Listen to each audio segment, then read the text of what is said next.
Section 2, the Macarena, unlicensed assistants. It's one of the great areas where you all have a little more latitude than in the sales office. So let's talk about this. After mastering these dance moves, you should be able to describe the types of things an unlicensed assistant can do, describe the types of things a licensed assistant may not do, and know how to handle real-life situations. Okay? Okay. So, unlicensed salaried assistants working for a property management company can answer the phone, right? They can set rental appointments. So they're answering the phone, they're making appointments for your staff. They can show properties.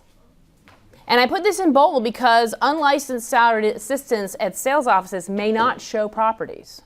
You have to have a real estate license to show a sale property, right? But not a rental property. Fill out contracts under the supervision of a licensed broker. And I have seen the Real Estate Commission drill down into this and basically take issue with an unlicensed salaried assistant emailing a client and saying, okay, we've got you ready on the repair request. And basically what the commission said was, we want communications for the sales office staff to come from the broker, right? So they took issue with the assistant even contacting the land or the owner directly. So you all can have your folks make these calls and contact the clients directly. You want to make sure you have a broker who is affiliated with the unlicensed assistant guiding them. What can they also do? Sign pre-printed and pre-filled out rental contracts on behalf of the firm. So the standard contracts, either the association's or your own, they can fill those out. They can provide working with agents in a lease transaction to potential tenants. Do you all use that form, working with real estate agents form for property managers? It's just like the one for sales. I like it. Why not talk about agency with them? Because you know those tenants are going to think you work for them.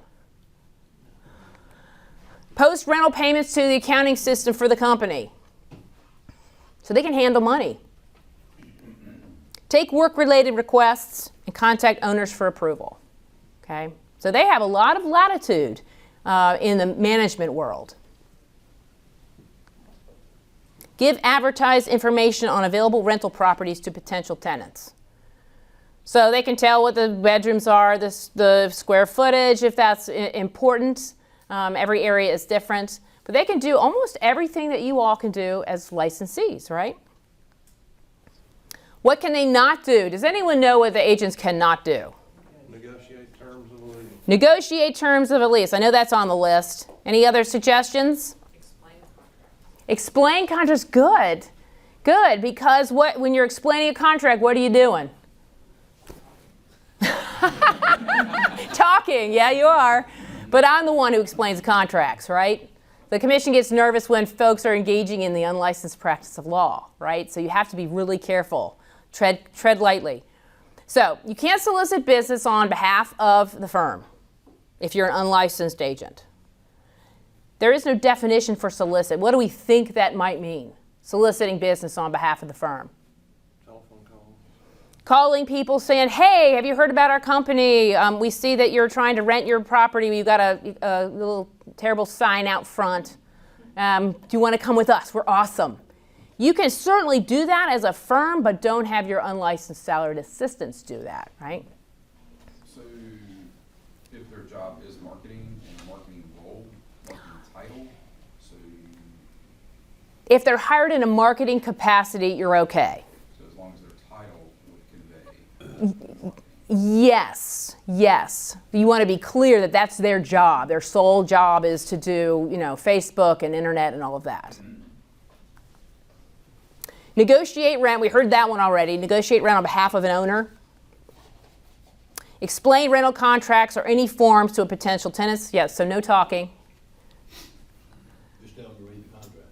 Read the contract. If you have any questions, call my broker in charge or the broker who I'm working with on these issues. They can't change any terms or conditions on a pre-printed form. So no striking out stuff. Can licensees strike out and change forms? Sure.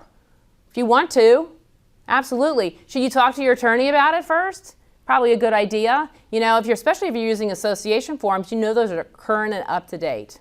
What happens when non-lawyers start striking through stuff is they get into hot water. You know, a specific word inserted into a contract can mean a lot of things to a lot of people. So don't let that be you.